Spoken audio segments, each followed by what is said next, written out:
राम राम आप सभी को। कैसे हो आप लोग? आशा करती हूँ आप लोग बहुत ही अच्छे होंगे। आज मैं आपके लिए रीडिंग करने वाली हूँ। इसमें मैं देखूंगी कि आने वाले 10 दिन यानी कि 11 मार्च से लेकर 20 मार्च तक आपका कैसा रहने वाला है। ये जो रीडिंग है वो लग्न पर आधारित है और आज मैं रीडिंग करूँ वृश्चिक यानी स्कॉर्पियो वालों के लिए। तो इससे पहले कि मैं रीडिंग स्टार्ट करूँ आपसे रिक्वेस्ट करती हूँ, प्लीज़ मेरे चैनल को सब्सक्राइब कीजिए, बेल आइकन को प्रेस कीजिए, लाइक कीजिए, शेयर कीजिए, कमेंट कीजिए। तो आइए स्टार्ट करते हैं आज की रीडिंग।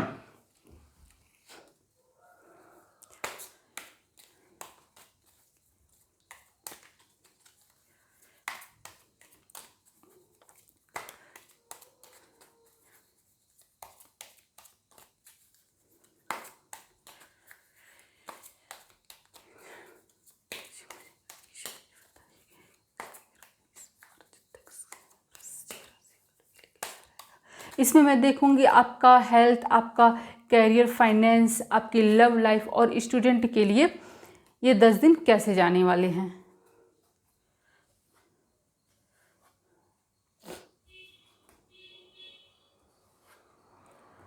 तो पहले मैं बात करती हूँ आपके हेल्थ की। तो आपका जो हेल्थ है डियर वृश्चिक राशि वालों, इसमें क्या है, आपका हेल्थ अच्छा रहने वाला है। ठीक है, अगर मान लीजिए पहले से आपके हेल्थ में कोई इश्यू चल रही थी तो आप उसमें इम्प्रूवमेंट होता हुआ दिखाई दे रहा है। आपको कोई हेल्थ इश्यू होता हुआ नहीं दिखाई दे रहा है। लेकिन आपको एक बात का ध्यान रखना है कि आपको डॉक्टर ने, मान लीजिए पहले से कोई हेल्थ इश्यू थी तो आपको डॉक्टर ने कुछ बोला है, जैसा आपको सजेस्ट किया है वो सब आपको करना है। आपको सुनना है डॉक्टर की बात को। ठीक है, अच्छे से अपना ट्रीटमेंट करना है। अपने ट्रीटमेंट में कोई लापरवाही नहीं बरतनी है। ठीक है, तो अगर आप अपना हेल्थ का ख्याल रखते हो, अच्छे से रहते हो तो आपका हेल्थ बहुत अच्छा रहने वाला है। इन 10 दिनों में आपको कोई भी हेल्थ इश्यू होता हुआ दिखाई नहीं दे रहा है। ठीक है, अब मैं बात करती हूँ आपके कैरियर और फाइनेंस की। तो डियर वृश्चिक राशि वालों, आपका 10 दिन तो बहुत ही अच्छा जाने वाला है। ठीक है, मान लीजिए आप पहले से अपने बिजनेस को ग्रो करने के लिए, बिजनेस को लेकर के कोई प्लान कर रहे थे, आप कोई स्टार्टअप्स करना चाहते थे या किसी भी तरीके से आपका बिजनेस को, आपको कैरियर को लेकर के पहले से कोई प्लान था। मैं बात करूँ उनकी, पहले बिजनेसमैन और वालों की बात कर रही हूँ। तो आपको, अगर आप किसी पार्टनर की तलाश कर रहे थे ना, तो आपकी बात बनती हुई दिखाई दे रही है। मतलब कुल मिलाकर ये कहूँगी, चाहे आप पार्टनर की तलाश कर रहे हो, चाहे आप किसी फाइनेंशियल की तलाश कर रहे हो, चाहे लोन लेना चाहते हो, मतलब किसी तरीके से अगर बिजनेस फाइनेंस को लेकर के आपका कोई प्लान था तो आपका वो प्लान सक्सेसफुल होता हुआ दिखाई दे रहा है।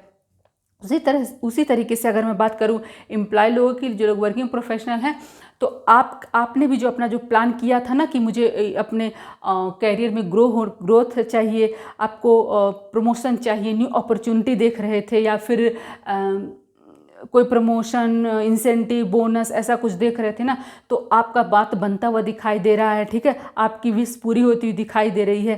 ठीक है, तो कुल मिलाकर के आपके लिए ये 10 दिन बहुत अच्छे रहने वाले हैं। और वो लोग, जो लोग जिनके पास जॉब नहीं है, वो लोग, जो लोग जॉब तलाश कर रहे थे ना, उनको भी जॉब मिलती हुई दिखाई दे रही है। तो कुल मिलाकर के आपकी लाइफ में जो है ना, अच्छा 10 दिन आपके कैरियर और फाइनेंस को लेकर के ये 10 दिन अच्छे रहने वाले हैं। अब मैं बात करूँ आपके लव लाइफ की डियर, तो डियर वृश्चिक वालों, आपका जो लव लाइफ है ना, वो देखिए वो थोड़ा सा चैलेंजिंग रहने वाला है। क्योंकि आपके ऊपर ना बहुत सारी रिस्पॉन्सिबिलिटी है, ऐसा दिखाई दे रहा है। आप गलत नहीं हो, आप सही रास्ते पे चल रहे हो, लेकिन आपकी लाइफ में बड़ी चुनौती है। बहुत बहुत संघर्ष किया है आपने अपनी लाइफ में, बहुत संघर्ष किया है। आप बहुत सारे इश्यू को एक साथ आप झेल रहे हो, ऐसे लग रहा है।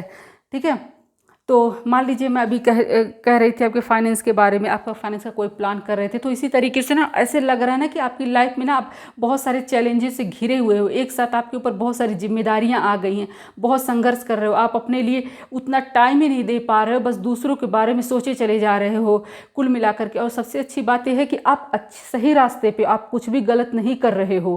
ठीक है, तो ऐसे में क्या होगा ना कि आप इतनी सारी परेशानियों से घिरे होने की वजह से आपका जो लव लाइफ है ना, थोड़ा अफेक्ट होता हुआ दिखाई दे रहा है। क्योंकि आपके पास इतने सारे इश्यूज हो गए ना देखने के लिए, इतने लोगों का आपको ख्याल रखना है, इतने सारे काम हो आपके सर के ऊपर हैं। तो ऐसे में आप अपनी लव लाइफ को उतना टाइम नहीं दे पाओगे। ठीक है, आप अपने दूसरे कामों में बिजी रहोगे तो आपकी लव लाइफ में ना उतनी खुशी नहीं रहेगी, उतना रोमांस नहीं रहेगा, उतना एक्साइटमेंट नहीं रहेगा, क्योंकि आपकी लाइफ में दूसरी जिम्मेदारियां आपके ऊपर हैं। ठीक है, उसी तरीके से मैं उनकी बात करूं जिनके लाइफ में, मैरिड लाइफ में या फिर रिलेशनशिप में कोई प्रॉब्लम चल रही थी ना, उनकी प्रॉब्लम सॉल्व होती हुई भी दिखाई नहीं दे रही इन 10 दिनों में, वो कंटिन्यू ही रहेगा। ठीक है। और वो मैरिड कपल जिनकी लाइफ में कोई प्रॉब्लम नहीं चल रही थी ना, उनकी लाइफ में तो कोई प्रॉब्लम आता हुआ नहीं दिखाई दे रहा है, लेकिन उनकी लाइफ में कोई खुशी भी नहीं रहेगी, बहुत अच्छा टाइम स्पेंड नहीं करेंगे, क्योंकि वो बिजी रहेंगे। उनमें से एक पार्टनर जो है ना अपनी दूसरी जिम्मेदारियों के साथ इतना बिजी रहेगा कि अपने एक पार्टनर को टाइम ही नहीं दे पाएगा। तो यही स्थिति उनकी भी बनती है। जो लोग रिलेशनशिप में जिनकी शादी नहीं हो पाई है, तो उनको भी अपने पार्टनर को समझना पड़ेगा। उनको इस बात को लेकर के अपने पार्टनर से टकराव से बचें कि तुम मुझे टाइम नहीं दे रहे हो, तुम मुझे टाइम नहीं दे रही हो। इस तरह एक कुल मिलाकर के मैं अगर ये कहूँ सिंपल वर्ड में, तो आप लोगों को एक दूसरे को समझना होगा। एक दूसरे को झगड़े करने की बजाय उनकी स्थिति को समझना होगा कि अगर वो ऐसा कुछ नहीं कर रहे हैं जो जैसा कि आप चाहते हो वो नहीं हो पा रहा है, तो क्यों नहीं हो पा रहा है, ये चीज़ आपको समझना पड़ेगा। ठीक है।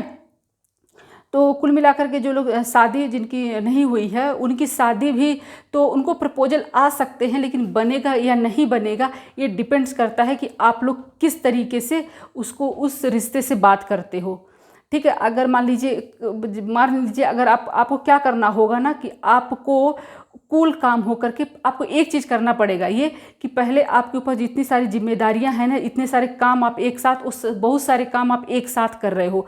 आपको क्या करना है कि आपको अपने सारे कामों का लिस्ट बना लेना है कि मेरी ये जिम्मेदारी है, मुझे ये काम करना है, और उनकी एक प्रायोरिटी बना लेनी है। जैसे कि मान लीजिए आपका शादी का रिश्ता आता है, ठीक है। अभी आप सोचोगे कि आपके लिए शादी का रिश्ता आता है, फिर आपके घर में ये सोच सकते हैं कि नहीं पहले इसकी शादी ना करके बेटे की शादी कर दे, बेटी की शादी कर दी, नहीं पहले घर खरीद ले, पहले ये कर ले। इस तरीके से क्या होगा ना, इस तरीके से कन्फ्यूजिंग सिचुएशन बन जाएगी आपके घर में, जिसकी वजह से आपकी शादी फाइनल होती हुई नहीं दिखाई दे रही है। तो आपको क्या करना है ना कि आप लोग सबको, जिनकी भी चाहे मैरिड कपल हो, रिलेशनशिप में हो या सिंगल हो, सबको आप लोगों को अपने कामों का एक लिस्ट बनाना पड़ेगा, और फिर बेस्ड अपॉन द प्रायोरिटी आपको काम करना। आपकी लाइफ में टॉप प्रायोरिटी पे कौन है, उसके काम पे आप फोकस कीजिए, फिर दूसरी प्रायोरिटी, तीसरी प्रायोरिटी। इस तरीके से अगर आप करोगे ना, तो आपके सारे इश्यू सॉल्व हो जाएंगे। और एक साथ सबको अगर आप सॉल्व करने की कोशिश करोगे, तो एक भी इश्यू आपका सॉल्व होता हुआ नहीं दिखाई दे रहा है। और दूसरी बात ये भी कहना चाहूँगी ना कि आप संघर्ष से घबरा करके अपना रास्ता मत बदलिएगा। ये मत सोचिएगा कि मैं इस रास्ते पर चल रहा हूँ तो मुझे बहुत परेशानी हो रही है, मेरे काम नहीं बन रहे हैं, और इस वजह से आप अपना रास्ता बदल दे। ऐसा नहीं है। आप अपनी प्रिंसिपल से समझौता मत कीजिएगा, आप अपने फेथ से समझौता मत कीजिएगा, क्योंकि अगर आप ऐसा करोगे तो आपको आगे चल के प्रॉब्लम होती हुई दिखाई दे रही है। और अब मैं बात करूँ स्टूडेंट की, तो डियर स्टूडेंट, आपका जो ये 10 दिन है ना, वो बहुत अच्छे जाने वाले हैं। ठीक है। वृश्चिक राशि वालों, आपके दिमाग में क्लैरिटी रहेगी, आप बहुत अच्छे से पढ़ाई कर पाओगे, आपको कोई भी इश्यू होता हुआ दिखाई नहीं दे रहा है। तो ये थी मेरी आज की रीडिंग। फिर मिलते नए वीडियो में, तब तक के लिए जय श्री राम।